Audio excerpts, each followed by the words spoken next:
بەناوی خوای بەخشندە و میهرەبان سڵاوتان لەبێت ئازان و خۆشەویستانم. من دانیار نورەدین لە بەرنامێکی نوێی دوانگەی خەڵک لە خزمەت ئێوەی ئازوو خۆشەویست دەبم.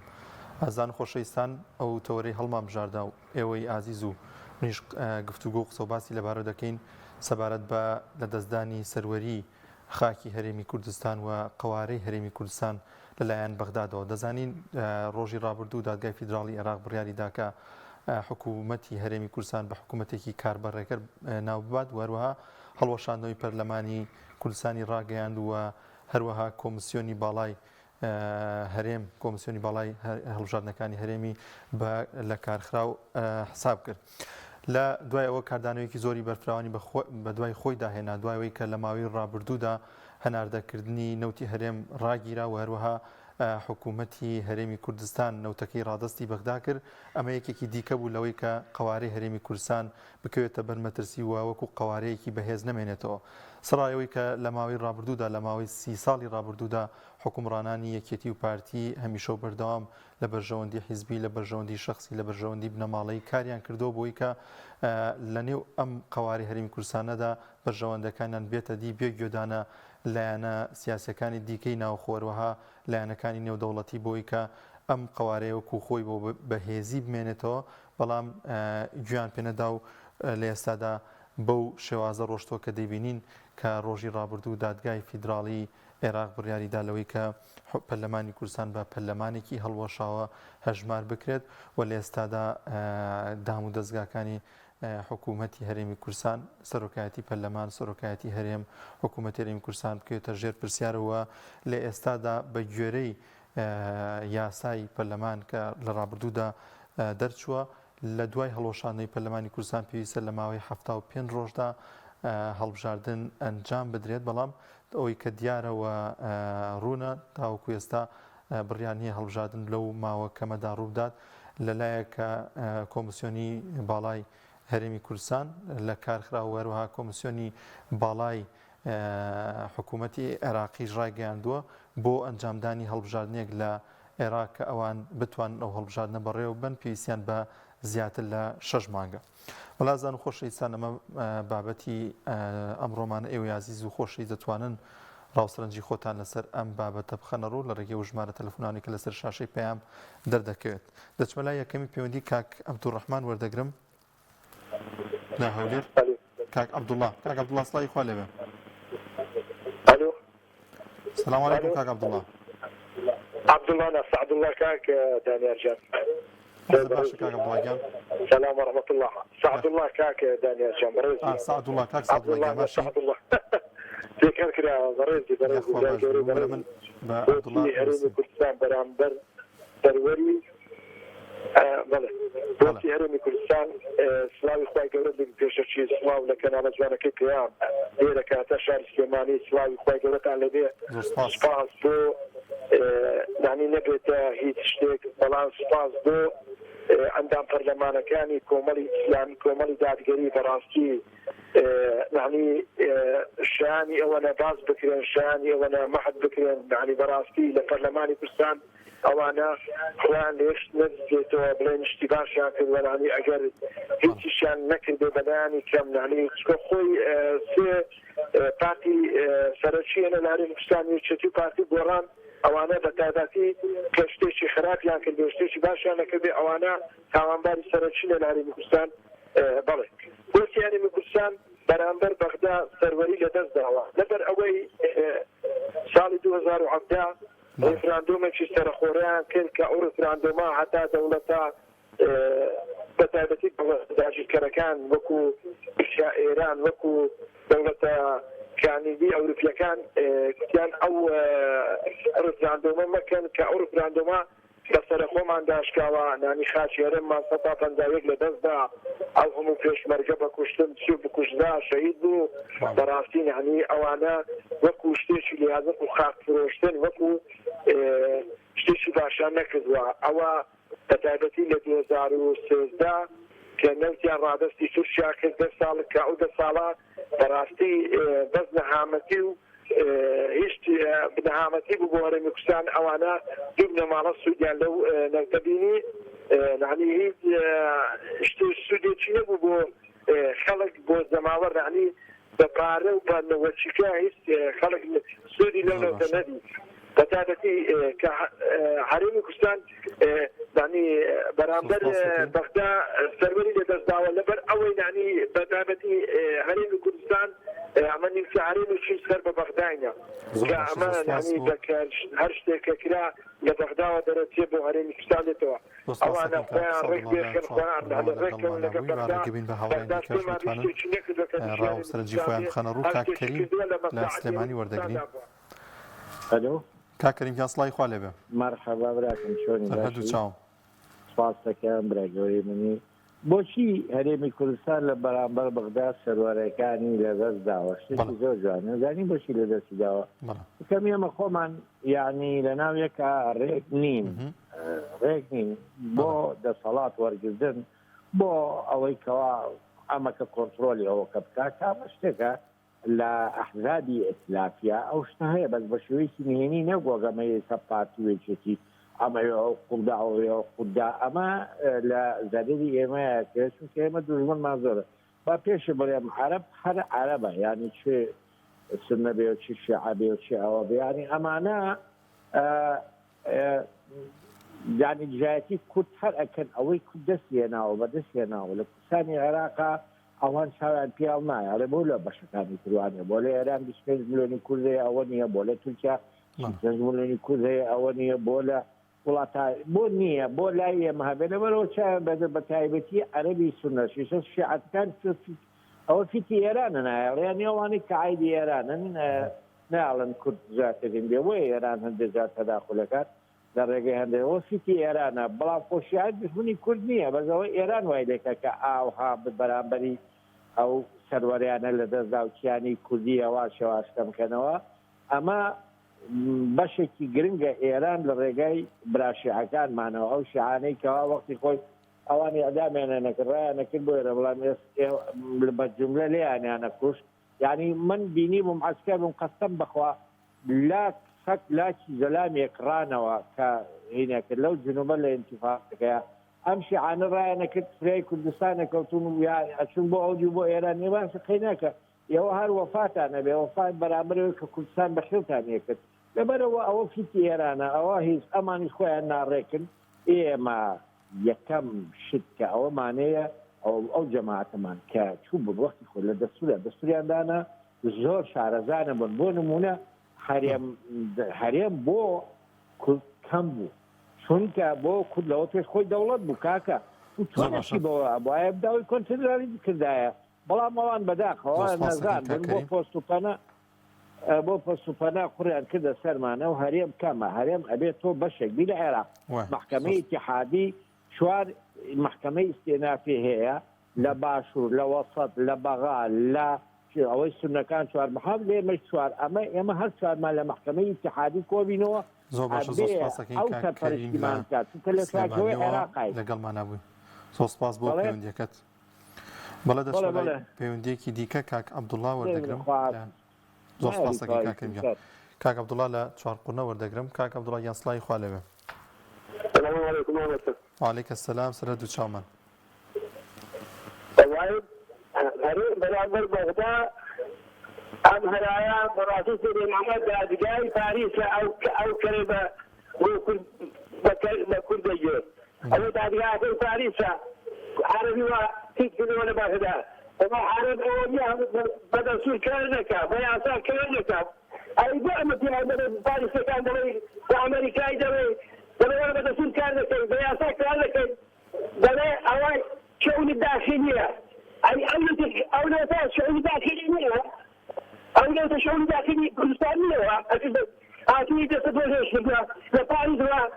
عارف كتير زي أو لو تاني أو أقول كتير زي عارف أقول كده بقدر أقول على جالس كده يعني الراديو كده الحمادة تاعي نستطيع فايدة هذا خدك فايدة هذا كتير ده كل ما واجيني من الجارية زۆر سپاس بوو کاک عەبدوڵڵا لە چوارقورنەوە لەگەڵمانە بڵازان خۆشەویستان لە دوای بڕیارەکەی دادگای فیدراڵی سەبارەت بە لە دەستوری پەرلەمانی کوردستان و پەرلەمانی کوردستانی بە هەڵوەشاوە ئەژمار کرد ئاماژی بۆش کردووە کە هەر یاسایەک دوای 6 ساڵی ڕابردوو دەرچوو بێت بە پوتشەڵ ئەژمار دەکرێت وە کاری پێ ناکرێت. وەڵازان دەچمە لای پندێکی دیکە کاک ئازاد وەردەگرم لە کەلار کاک ئازادیان سڵای خوا لەبێ. سڵاو خوا لە جەنابی. وعەلەیکە سەلام سەرچاومان. بەڕێزم بەرامبەکەن وازانم ئەوەیە بۆچی هەرێم بەرامبەر بەغدا سەروەری لە دەستداوە. بەڵێ. ئەمە هۆکارەکەی دیارە. ئەمڕۆ ئەمانە حکوومەکەن بە حکومی باپیریان کاتی خۆی لەگەڵ ڕێزمە بۆ گوێدرێژێک چەند قەزاونەحەیەیان بەدەستەوە وەکو خەڵات جێ هەڵە بێئانە. کابرای لادەیەک گوێدرێژێکی لە شوێنێک و بر شوێنێ ئەمان گومرکێنەکرد مریشکێگەیانە بەر گومرکێنەکرد هیچیان بە خەڵک نایدا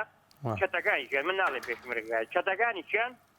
ئەبێ خەڵک بەخێوی کردایە بەو عەقڵێتە بیرەکەنەوە جەنابی بەناو سەرێکی هەرێم بە مەسەرێکی هەرێم نییە دوێنێ بۆ لەبەرەوەی لەو جامعە ئەمریکیە کوڕ و کچەکەی خۆیتیا بۆ لەوانێت دەیان ملیۆن دۆلاری سەر کردوێ بە خەڵکیش ئەڵێ نانی وش بخۆن خەڵک بە نانی وش خواردن لە برسیان نابرێت بۆ عەقڵێتە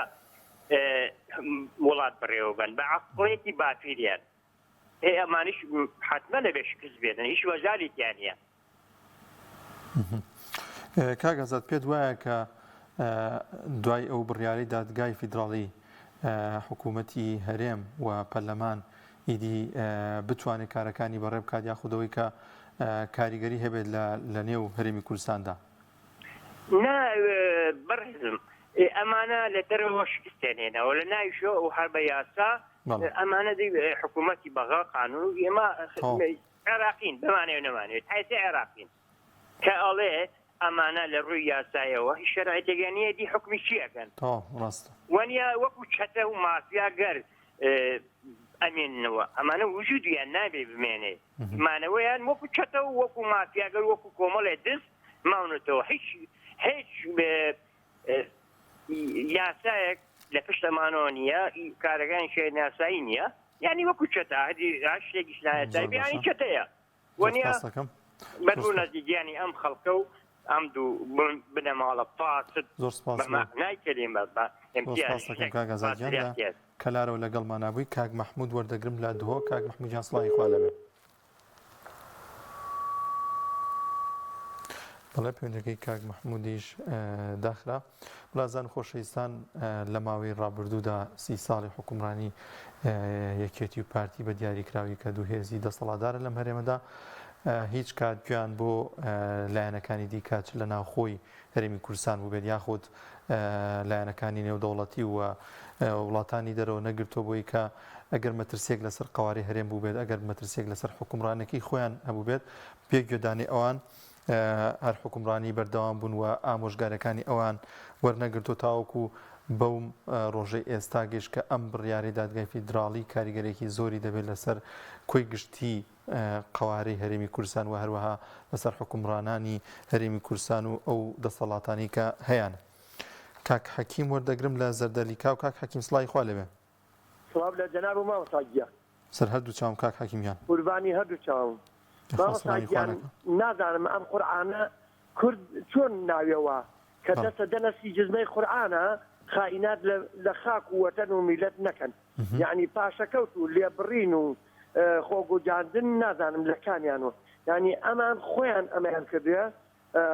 برادرانی یەکێتی ئێمە ئەچین داواکاریمان هەیە خاسی کەینەوە ئایەکانی حکومەتی هەرێم ئەگەر چاوەڕێ ئەوەیە ئەم پارە بداتۆ یعنی چی ئەڕۆژ کاتەکان لەوێنەوە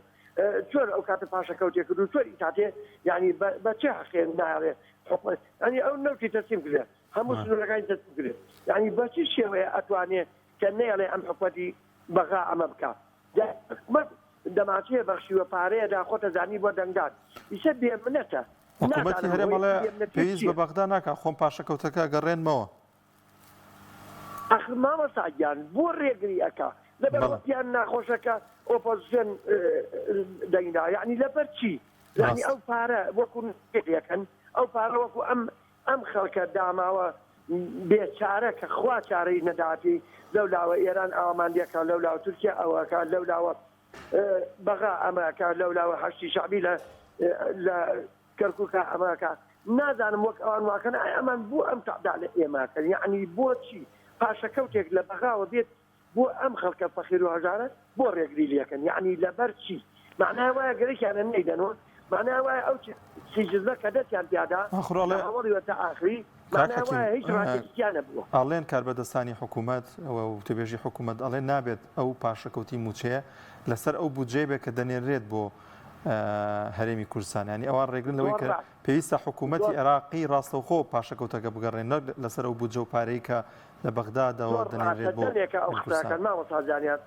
زۆر دەنێکە ئەم قسانەکەن پاشەکەوتێکن ئەوە عادی بەغایە ئەم ساڵەکرێ عادی بەغایە پارەکە تێ نای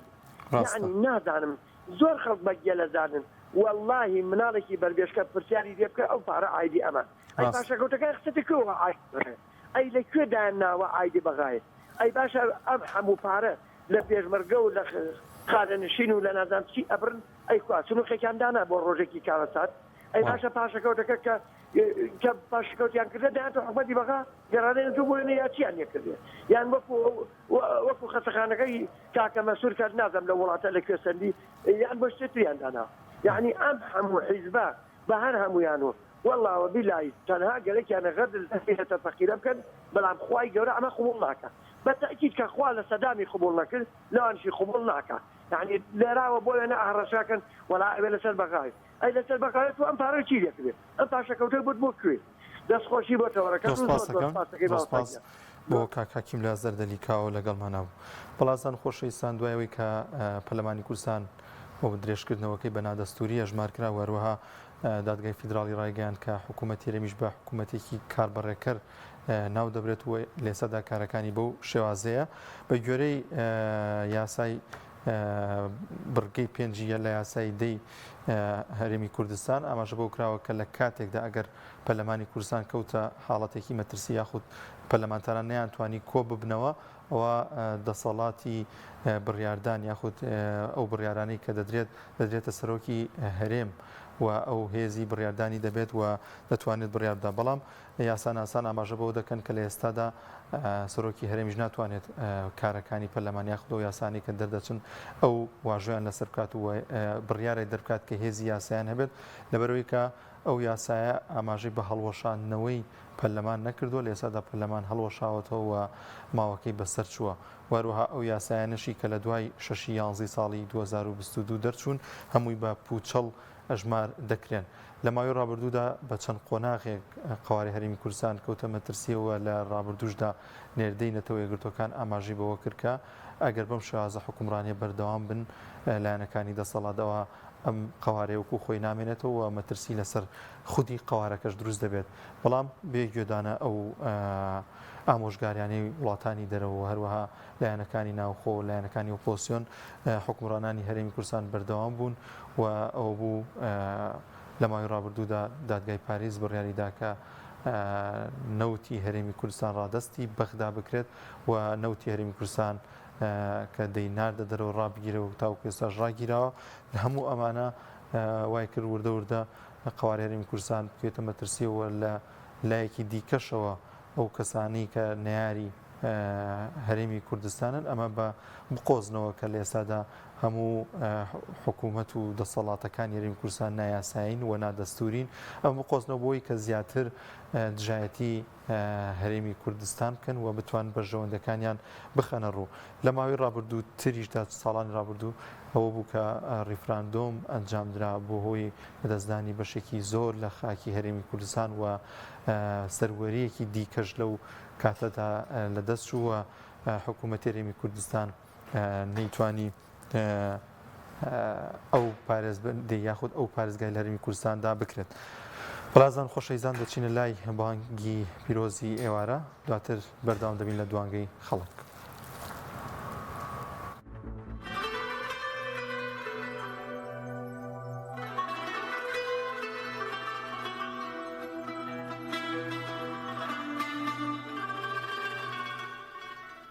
الله أكبر الله أكبر الله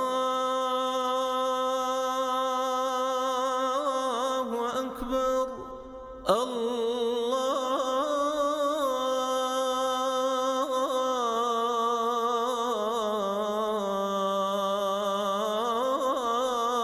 أكبر أشهد أن لا إله إلا الله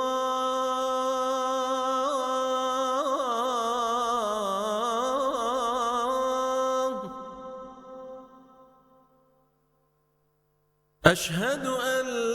لا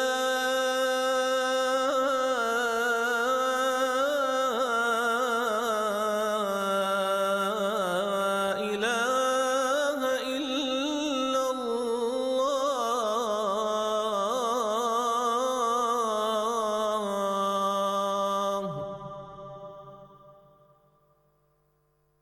أشهد أن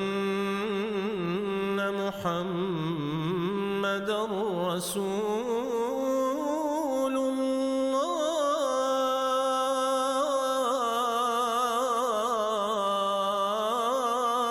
الله أشهد أن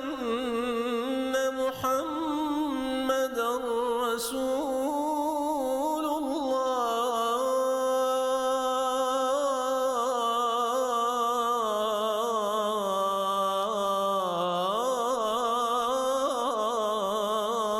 الله حي على الصلاة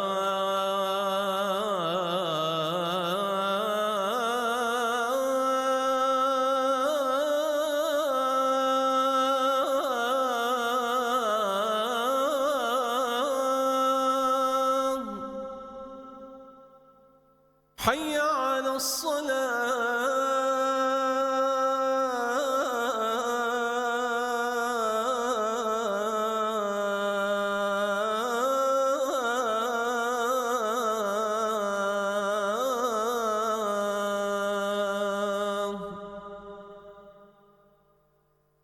حي على الفلاح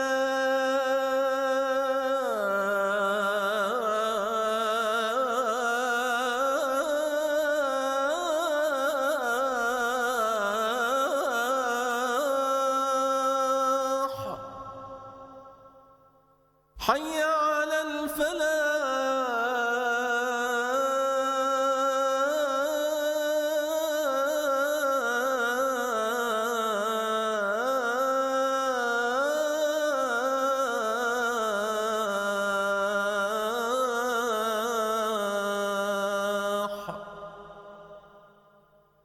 الله أكبر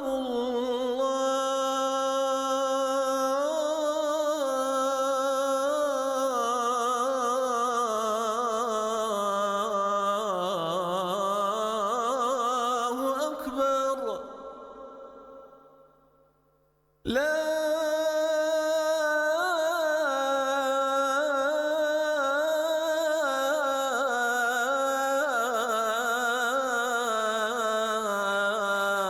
إله إلا الله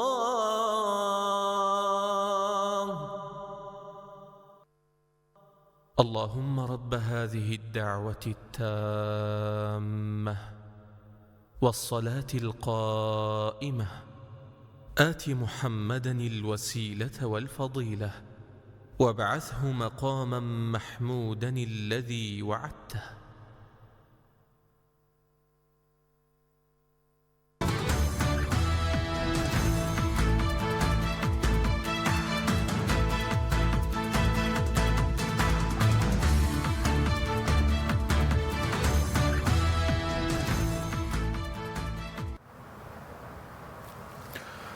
دووبارە سڵاوتان لەبێت ئازان و خۆشەویستان بەردەوام دەمین لە بەرنامەکەمان کە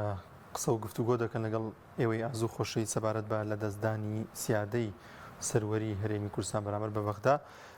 دەچمەوە لای پەیوەندیەکانی ئێوەی ئازوو خۆشەویست کاک پۆڵا وەردەگرم لە هەولێر. کاک پۆڵا گیانسڵای خوارد لێبێ ئەگەر ئەو پرسیارە لە بەڕێستان بکەم لە ئێستادا ئەم نایاسایی یاخود ئەم نادەستوریەی لە قوارەی هەرێمی کوردستاندا هەیە تا چەند دەبێتە دەرفەتێک بۆ نەیارانی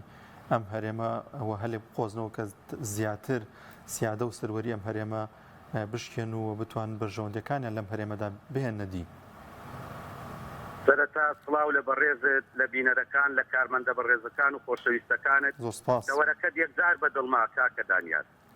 تەوەرەکەت وا دەزانم خۆم داناوە. خزمەتتان کاک وڵاگیان. ئەگەر بواری تەواوم دێ بە یارمەتی بینەران جێگرەکانیش. سەرەتا ئێمە وەکو میلەتی کورد ئەوەمان لەبیر چوو کە میلەتێکین وەکو هەموو میلەتانی تر مافمانەیە لە خاچی خۆمان نیشتیمانی خۆمان ئازاد بین. دوژمنان لێ نەگەڕان. ئەی لە ناوەخۆ ئێمە چیمان کرد کاکە تەوەرەکەت یەکجار گرنگە دەست خۆش ئەوە ڕەهەندی نیشتیمانی هەیە ڕەهەندی سیاسی هەیە ڕەهەندی کۆمەڵایەتی هەیە ڕەهەندی ئاینی و تەنانەت هۆکارە دەرێچیەکانیش لەلایە کاکە دانیار چەند باوەڕم بەخوای گەورە هەیە سوپاس بۆ خوا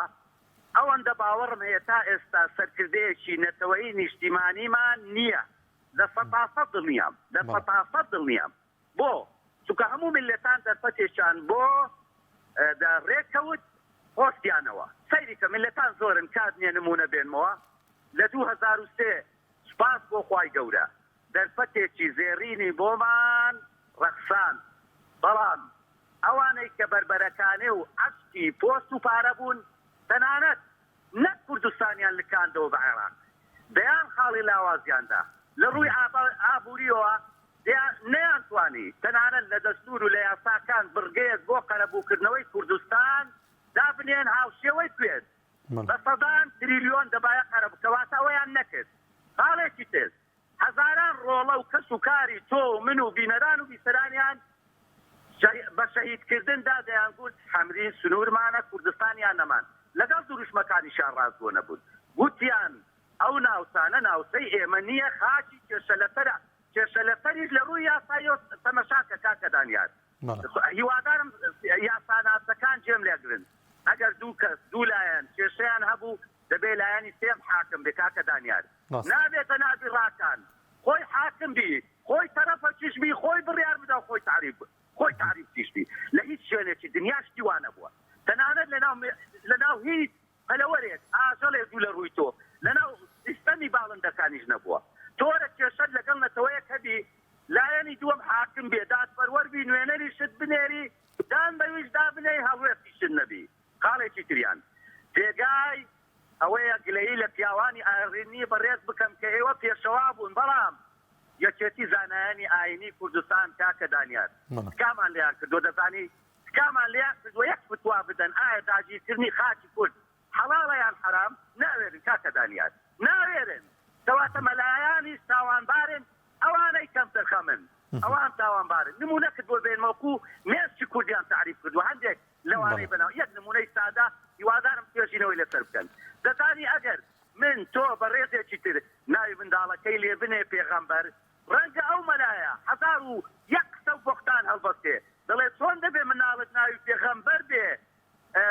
دیگەینە مەقامی پێغەمبەران کەتی مناڵەکەی ناوی نەبیە نەبی ڕەسوول کەسمان نازانێ مێرچی تعریف کراوە تۆرە ئەو کێشەیەمان هەیە دەزانی کاکە دانیار مێرچی تعریف کراوە کە پیاوی ئاینی مێرچی تعریف کرا کە سیاسی کورتپەروەر نەبوو نیشتیمان پەروەر نەبوو کە ململانەی حزبی هەبوو دارێکی تر ئەنفالمان دەکەنەوە دارێکی تر خاکمان داگیر دەکەنەوە لە بەرامبەریان چێ هەیە کەس نییە کاکە ئەوەی کەوتۆتە دوای پۆستی بۆ منداڵەکانی بۆ برا و برازاکانی ملەتی بەدبەختی داما و سەر لێ شێوا و خاک داگیر کرا و ژن و منداڵ هەڕات کرا و پەنا بۆ چێ ببا کەواتە کێشەکان خۆمانین ئەبوو جاسم نییە ئەموو یعروب نییە کێشەکە لە لای خۆمانە سەرکردەیەکمان نییە سەرکردەی نیشتیمانی بێ نەتەوەیی بێ خوا بناسێ خاک بناسێ نیشتیمان بناسێ بە دوژمنان بڵێ ئێمەش ملەتێکین خوا ئێمەی خەلق کردووە کی بۆ ئێوە ڕەوایە بۆ ئێمەش ڕێوایە بەڵام نایبینین کاکە دانیا تۆ سەریکە دادگای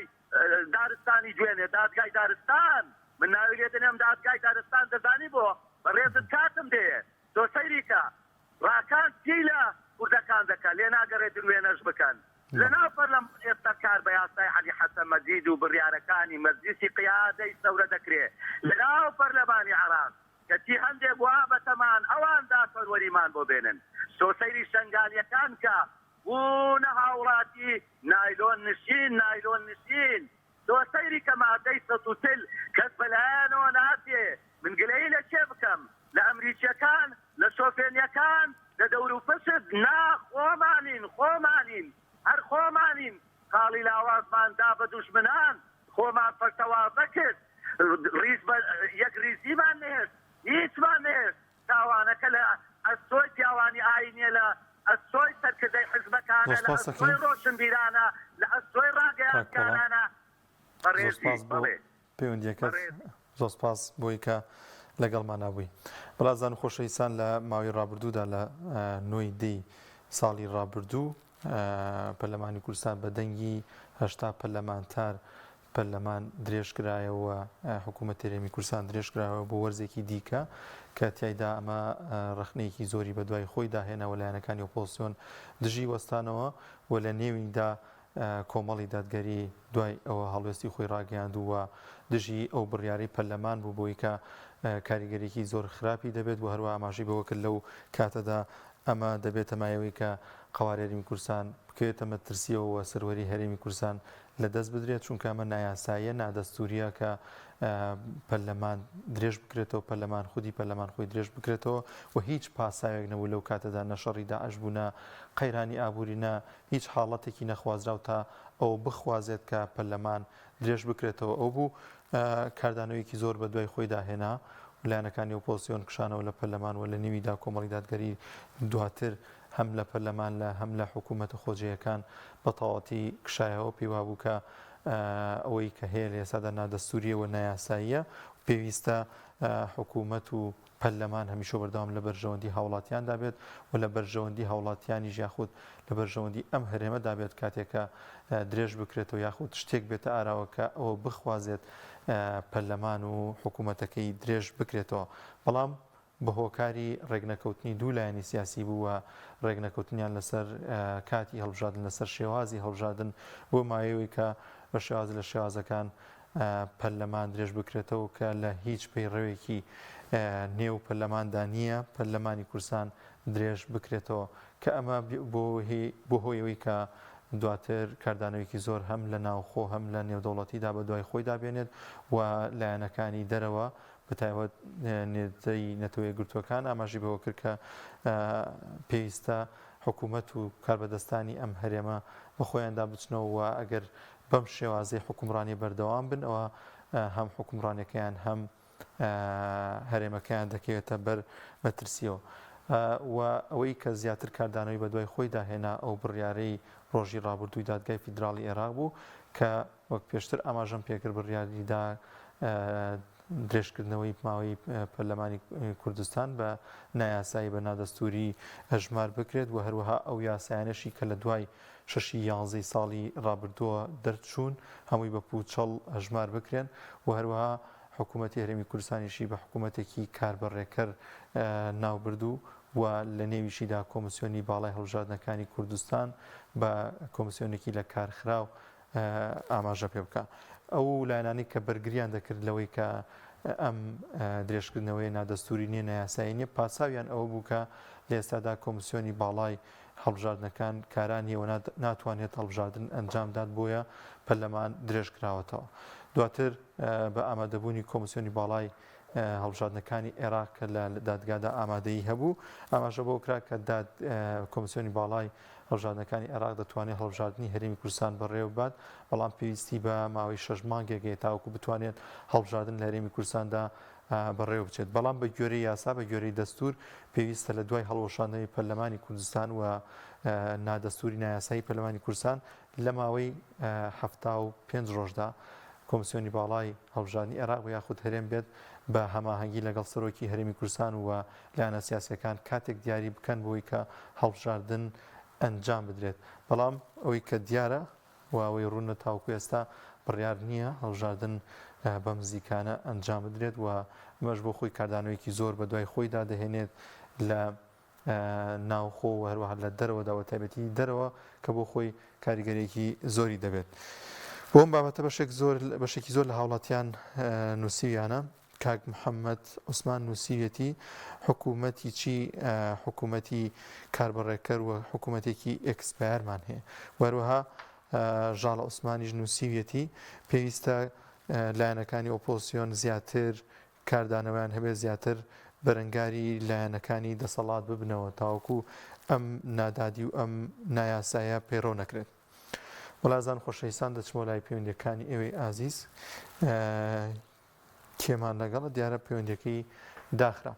وەڵازان خۆشەویستان بابەتی ئەمڕۆمانە کە قسە و باسی لەسەر دەکەین لە دوانگەی خەڵک سەبارەت بە سەروەری خاکی هەرێمی کوردستان سەروەری قەوارەی هەرێمی کوردستان کە کەوتۆتە ژێر پرسیارەوە زیاتر ئەوەی کە دەبینێت بەغدا توانوێتی زیاتر ئەو سەروەریە نەهێڵێت کە لە هەرێمی کوردستاندا هەیە و حکوومەتی هەرێمی کوردستان و کاربەدەستانی حکوومەتی هەرێمی کوردستان ئەو کاریان کردو ئەو حکومڕانیان کردووە کە وای کردووە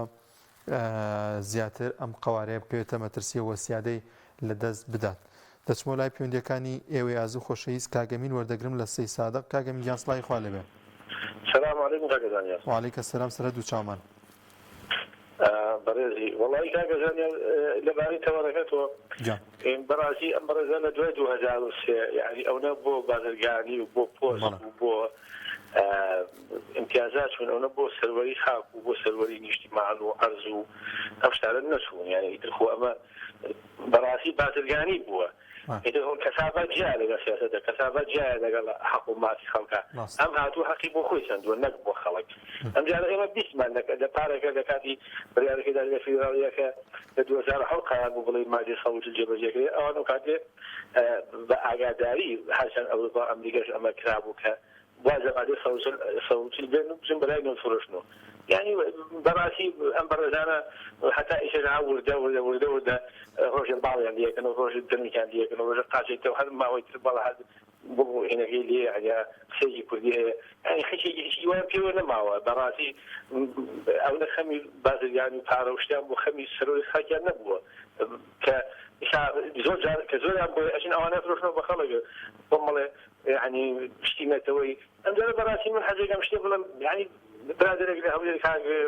والله رزم هي وزوج براسي اقسام باوي ما هو برازيليا حد باوي ما هو ان شاء الله ما بيقول اما انا كي دولة دائما تو نشتي معه ناس انا مشي اما خليكي تجارة او خليكي كومبانيا باسيره وكار وابشتان يعني برازيل هل اني انا كلوها نتيجه جهه اول درجه لدواء او حمو شيصال حكم مدني وحكم دولة قانون ونظام شيء او ثاني اساس